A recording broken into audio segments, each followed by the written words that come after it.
My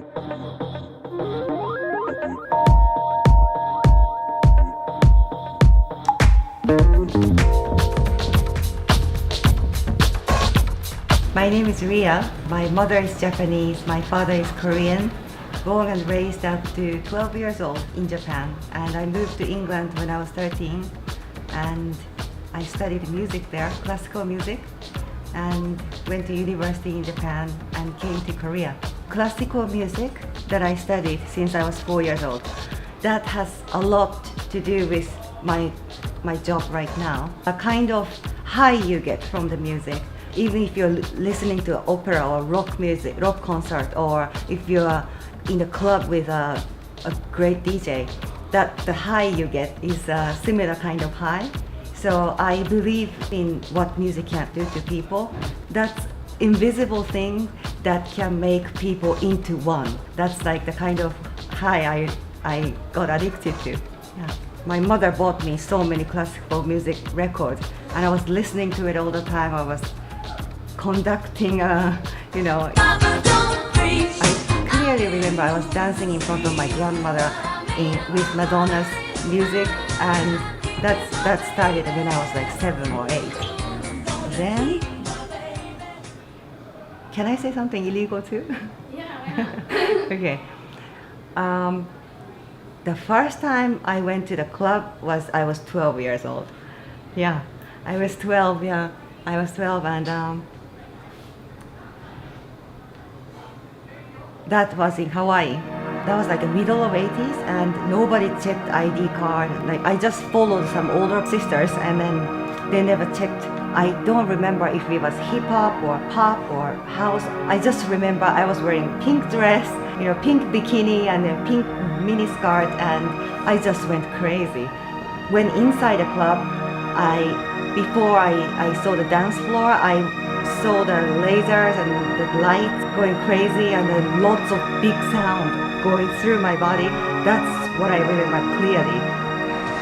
After I returned in Japan, I just kept on thinking about like how do I get to a place like that in Japan. And at the time in Japan there wasn't a club. There was a place like Maharaja, where it wasn't a club. It was more like you dance with the choreography. Same choreography. Everybody does like the same choreography, same hairstyle. That was what's popular in Japan. But of course, I wasn't able to get in because I was too young, and I was living with my parents at the time, so I wasn't allowed to do that. But after 13 years old, when I moved to England, I had all the freedom. My parents are in Japan, and yeah, that's when I went crazy. Yeah, that's when the craziness started.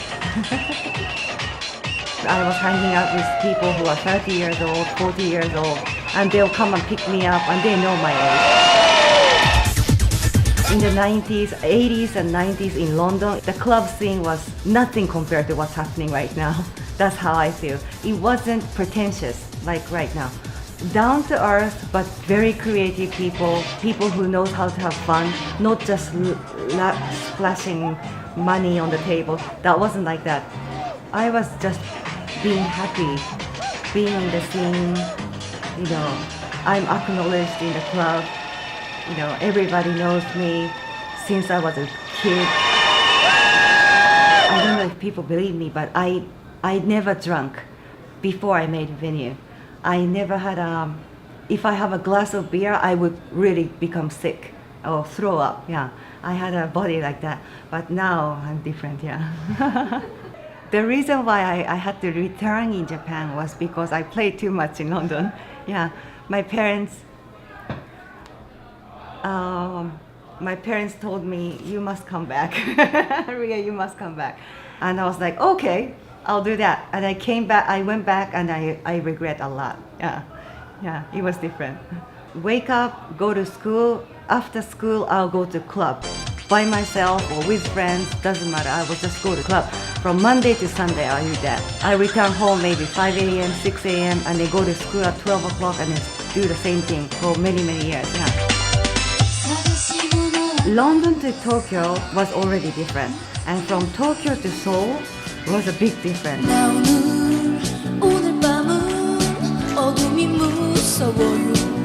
무심한 밤새 소리 There wasn't a place called club in Korea at the time. It was called rock cafe. I don't think it was bad or anything. It was just called differently. It wasn't called club. And also there was like a bigger like mega clubs were called booking clubs. The things that was missing in Korea, I even loved that. And I enjoyed the small clubs in Hongdae.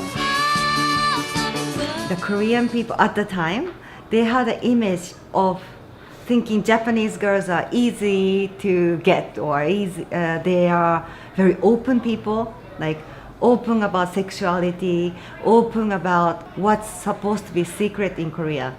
They used to think, oh, she's Japanese, maybe, you know, we can talk about sex with her or something like that. Yeah, we weren't supposed to smoke outside on the street. Like people would slap you. Like literally, like I got slapped on the street when I was smoking in Korea in 1999. Maybe because I look younger. I used to look younger, but it really happened.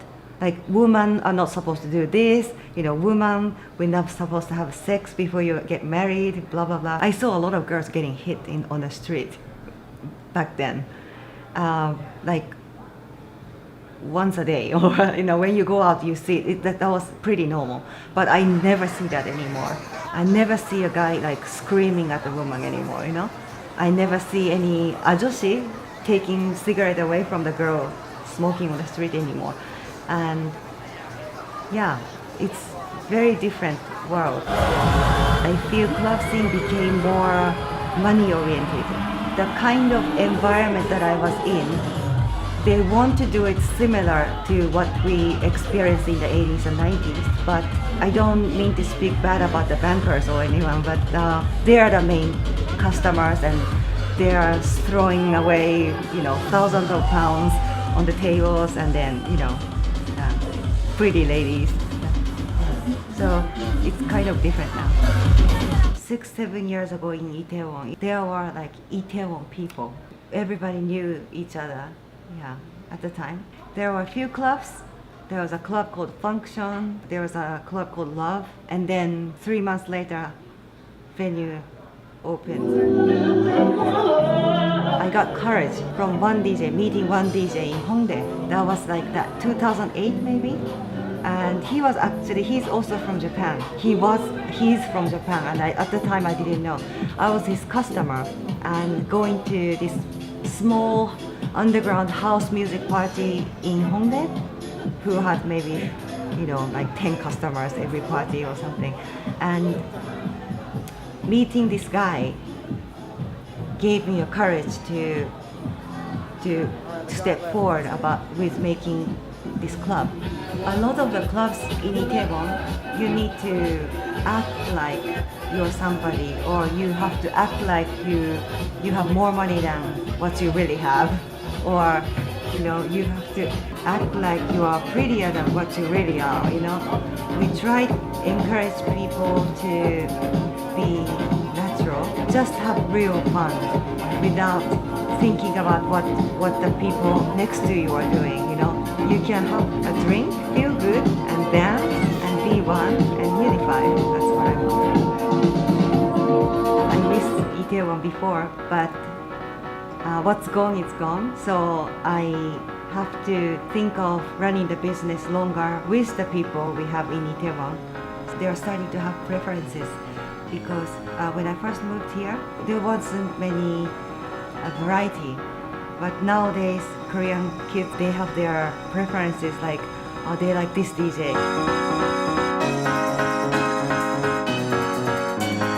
Of course, we have our ups and downs, but I'm not aiming venue to become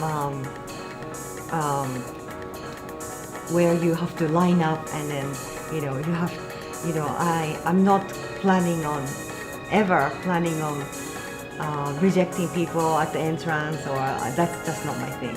And I didn't think of opening it in anywhere else but Itaewon. Yeah. Because it's so diverse and international, everybody would understand what I'm trying to do. That's the kind of hope I had.